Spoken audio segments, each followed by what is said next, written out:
حضور نے مجھے حکم دیا، اے ابو ذر، اللہ کے راستے میں اللہ کے لیے کسی ملامت کرنے والے کی ملامت سے نہیں ڈرنا۔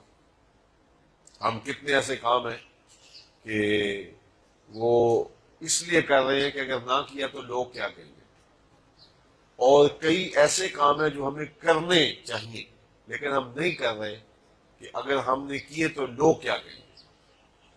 تو یہ جو ایک روش ہے نا کہ لوگ کی کیا کھڑے، تو یہ زندگی کو اس نے مشکل بنا دیا ہوا ہے، زندگی کو اوکھا کر دیا ہوا ہے۔ ہماری معاشرتی زندگی بھی اوکھی، ہماری روحانی زندگی بھی تلخ، اور کئی مصیبتیں۔ یہ شادیاں کرتے ہیں تو کتنے کام ہم اس لیے کرتے ہیں، ہمارے پاس پیسے نہیں ہوتے، قرضہ اٹھا کے بھی کرتے ہیں، اگر یہ نہ کیا تو لوگ کیا کہیں گے، شریک کیا کہیں گے۔ تو شریکوں کو راضی رکھنے کے لیے جو کبھی رہ سکتے ہی نہیں ہے، آپ اپنی جان بھی وار دیں، بھلا شریک راضی رہ سکتا ہے؟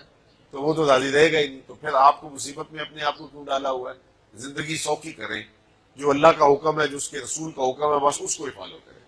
تو کہا، اے ابو ذر، اللہ کے لیے کسی ملامت کرنے والے کی ملامت سے ڈرنا، کوئی کچھ بھی کہتا رہے، تیری زندگی کا مقصد اللہ کی رضا حاصل کرنا ہو۔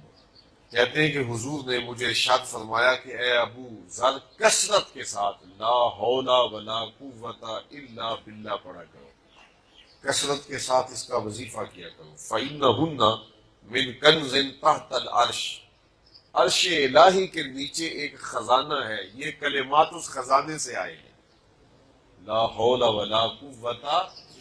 بلکہ ایک حدیث میں آتا ہے کہ یہ کلمہ لا حول ولا قوت الا باللہ 99 بیماریوں کا علاج ہے۔ کتنی بیماریوں کا؟ 99 بیماریوں کا۔ ان میں سب سے کم درجے کی بیماری ہم اور غم ہے۔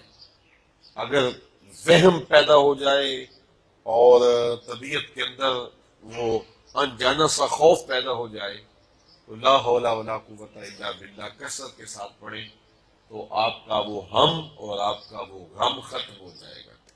اسی طرح بعض لوگوں کو وسوسے آتے ہیں، برے خیال آتے ہیں، تو اگر وہ روزانہ مغرب کی نماز کے بعد 450 مرتبہ لا حول ولا قوت الا باللہ پڑھیں اور 7 دن تک مسلسل پڑھیں، ناغہ نہ کریں، مغرب کی نماز کے بعد، تو انشاءاللہ کافی افاقہ ہو جائے گا اور وسوسے آنے ختم ہو جائیں گے۔ تو یہ لا حول ولا قوت الا باللہ، یہ وظیفہ رسول اللہ نے دیا ہے۔ حضرت ابو ذر غفاری رضی اللہ تعالیٰ عنہ نے آگے افادہ ناس کے لیے یہ وظیفہ لوگوں تک پہنچایا۔ اللہ مجھے آپ کو اپنی رحمت کرم نوازیوں سے مالا مال فرمائے۔